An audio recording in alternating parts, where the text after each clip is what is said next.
तो ज्ञान के साथ में भक्ति हो। वैराग्य का मतलब क्या है? वैराग्य का मतलब है जब त्याग की भावना खत्म हो जाए, आसक्ति बढ़ जाए, वही वैराग्य का बूढ़ा होना है। आसक्ति बढ़ गई हमारी, घर परिवार में बढ़ गई, वही माने वैराग्य बूढ़ा हो गया। अभी हमने आपको भर्तृहरि की कथा सुनाई थी। भर्तृहरि को अपने घर वालों से वैराग्य हो गया था। तो घर में रहो पर ऐसे ही रहो, सबसे दूर। आसक्ति यदि परिवार में है, मोहल्ले में है, किसी जानवर में है, तो समझो आप वैराग्य आपका बूढ़ा है। यही वैराग्य का बूढ़ा होना है।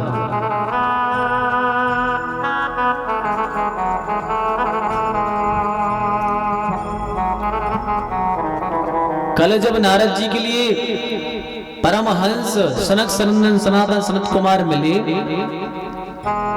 तब उनका मार्गदर्शन हुआ। सोचो आप, संतों का मिलना होता कैसा है। संत यदि जीवन में मिल जाए तो समझ लो कि भगवान तो अवश्य ही मिलेंगे। संत का मिलना का एक फल है ये, संत के मिलने का। नारद जी जैसे ब्रह्मा जी के पुत्र है नारद जी, नारद जी जैसे ज्ञानी, नारद जी जैसे भजनानंदी शायद ही हो कोई हो। 24 घंटे नारायण नारायण नारायण कहते रहते हैं, पर वे भी जब एक संत के पास में गए हैं, सनक सनंदन सनातन सनत कुमार के पास, और जब उन्होंने भागवत का उपदेश दिया है, तब जाकर के उनके अंदर भी ज्ञान का प्राकट हुआ है। तो हम सब साधारण लोग तो कहें ही क्या फर्क नहीं। तो संतों का मिलना ऐसे ही होता है। संत जब मिल जाते हैं तो निश्चित ही भगवंत मिलते ही हैं। पर संत आपको मिलेंगे कब और आपके ऊपर कृपा कब करेंगे? जब आप सब संसार आपसे विमुख हो जाएगा, तब संत आप पे कृपा करेंगे। संत का मिलना ऐसे ही होता है।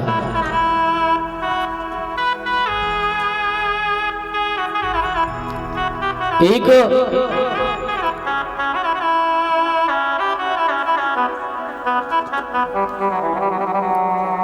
संत की कथा सुनाया आपको। संत मिलते हैं तो कब कृपा करते हैं?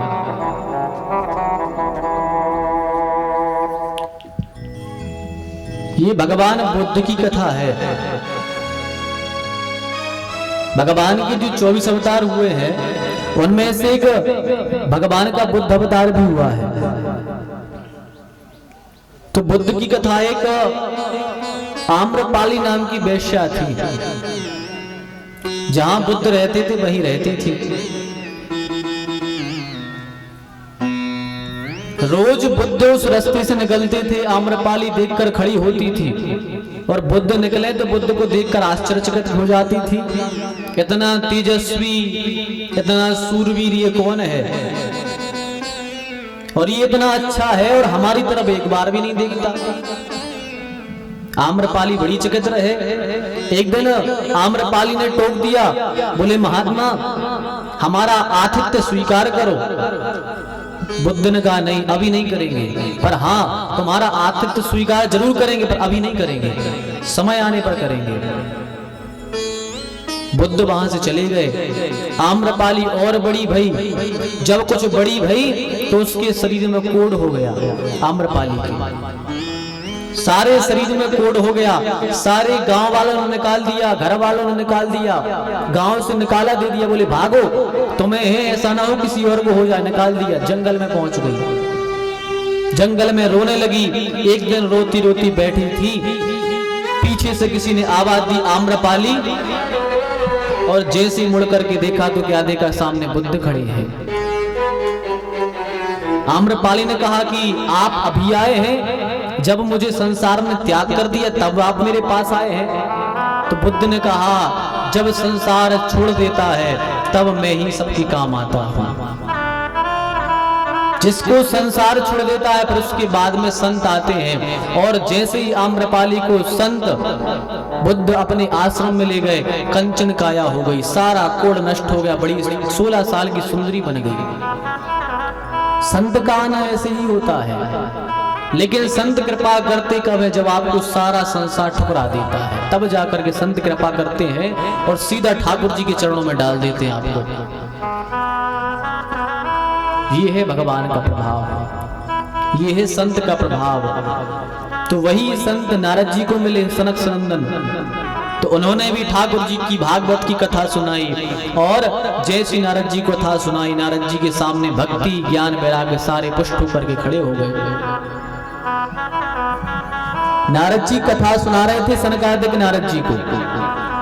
अच्छा, नारद जी कथा सुना रहे थे, नारद जी बीच कथा में खड़े हो गए। बीच कथा में खड़े होकर के बोले, महाराज ये बताओ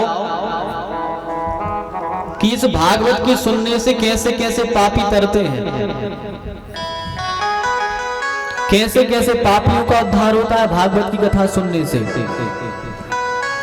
तो शनकादिक कहते हैं, भैया ध्यान से सुनो। अरे तुम कह रहे हो कैसे कैसे पापी का, ये तो तुमने प्रश्न ही गलत कर दिया। बोले कैसे कैसे का यहाँ कोई है ही नहीं। बोले कितने से बड़ा पापी हो, यदि वो भी भागवत की कथा सुन ले तो वह भी तर जाता है। बोले अच्छा कैसे? तो सनकादिक कहते हैं कैसे कैसे पापी। सनकादिक कह रहे हैं कि ये मानवा पाप कृतस्तु सर्वदा सदा दुराचारता विमार्गगा क्रोधाग्निदग्धा कुटिलाश्च कामिना सप्ताहयज्ञेन कलौ पुनन्ति ते। सनकादिक कहते हैं, ये मानवा पाप कृतस्तु सर्वदा, जो मनुष्य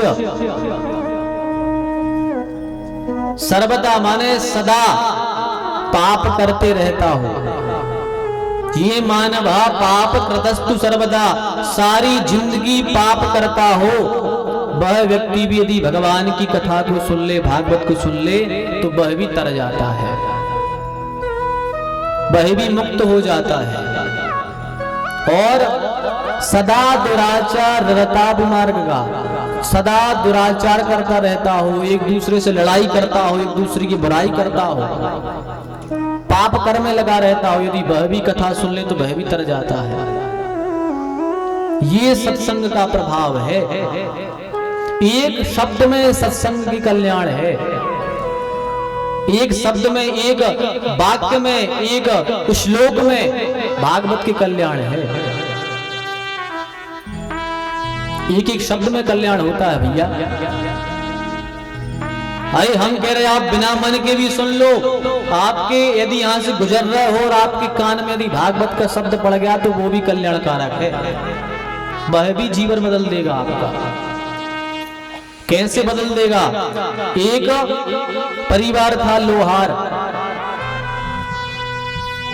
लोहार का एक परिवार था, तो वो क्या करते, 3-4 भाई थे, तो दिन में लोहा का काम करते थे, लोहा की बनाते थे औजार, और रात्रि में जाते थे चोरी करने। दिन में औजार बनाए और रात्रि में जाते थे डाका डालने। उनका नियम था कि एक 2 लोग जाते थे एक दिन में। नियम बनाए थे, जैसे 10 लोग हैं तो 2 आज जाएंगे, 2 कल जाएंगे, 2 परसों जाएंगे, ऐसी नियम बनाए थे कि 2 लोग जाएंगे चोरी करने। तो जो लोहार था उसका एक बेटा है, बेटा हुआ।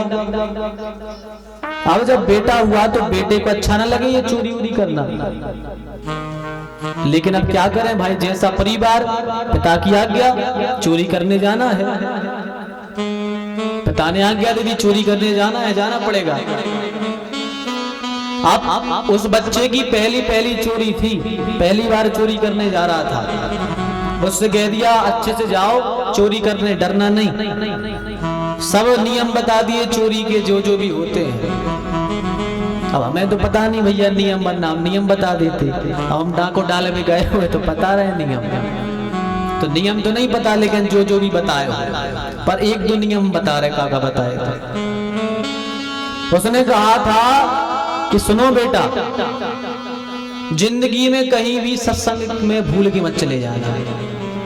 बेटा से बाप कह रहा है कि सत्संग में भूल के भी मत जाना, और यदि भूल से सत्संग में चले जाओ तो अपने दोनों कान बंद कर लेना, एक शब्द भी मत सुनना सत्संग में जाके।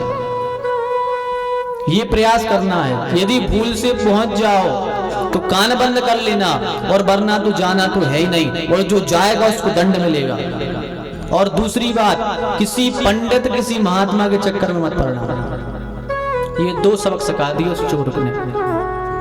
और उसका बेटा सजा रात में बढ़िया कपड़े अपड़े पहने चोरी ओरी वाले, उस नगर में एक सेठ रहते थे, बोले इसके यहाँ चोरी करेंगे सबसे ज्यादा माल मिलेगा। बोले ठीक है। दो लोग गए चोरी करने, सेठ के यहाँ गए, सेठ के यहाँ जाकर के बड़ी निश्चिंतता से चोरी करी, सेठ को भनक भी नहीं लगी। लेकिन जैसे ही भागने लगे सेठ उठ गया, सेठ की नींद खुल गई। तो इसने सोचा कि भैया सेठ उठ चुका है, अब पकड़े जाएंगे, भाग लो। तो उनके दो साथी थे, एक कहीं भाग गया, दूसरा कहीं भाग गया। तो एक जो भागा वह तो पहले से चोरी करता था, उसने रास्ते देखे थे, घर पहुंच गया। अब ये आया था पहली बार चोरी करने, तो ये वहां से खिड़की में से भागा। तो क्या हुआ कि एक कुलिया में सत्संग हो रहा था। अब पीछे पीछे राजा दौड़े, घर का मालिक आगे आगे चोर। इसने सोचा क्या करें, बचने का यही उपाय है कि सब जनता के बीच में बैठ जाओ, कथा सुनने। आया और आकर के कथा में बैठ गया। जैसे ही सत्संग में बैठा, इसको पिताजी की बात याद आ गई। अरे पिताजी ने कहा था सत्संग में नहीं जाना, कथा था नहीं सुननी अपन।